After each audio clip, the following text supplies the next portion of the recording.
Hello everyone, আবারও কিন্তু আমার সেকেন্ড জুনের সেকেন্ড মিনি ব্লগের পার্টটা নিয়ে চলে আসলাম। তো আমিও চলে যাচ্ছি আমার সেকেন্ড ব্রাইডের লোকেশানে।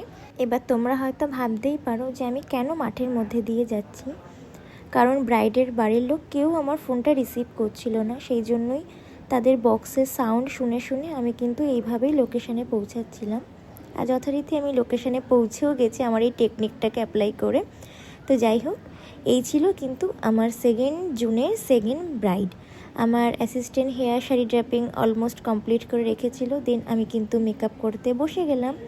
এবার তোমরা আমাকে বলো তো যে লুকটা কেমন লাগছে। আর পার্সোনালি আমাকে যদি কেউ জিজ্ঞাসা করে, আমার কিন্তু এই ডাস্কি টোন খুব পছন্দের। আমি কিন্তু এর আগে অনেকবার এই টোনের ব্রাইডদের সাজিয়েছি, আর প্রত্যেকটা ক্লায়েন্টই কিন্তু খুব স্যাটিসফাই হয়েছে। আর এই ক্লায়েন্টেরও কিন্তু সেম কথা ছিল যে সহেলি, তুমি আমার টোনটাকে মেনটেন করে আমাকে মেকআপ করে দিও, আর বাকিটা তোমার পছন্দ মতন।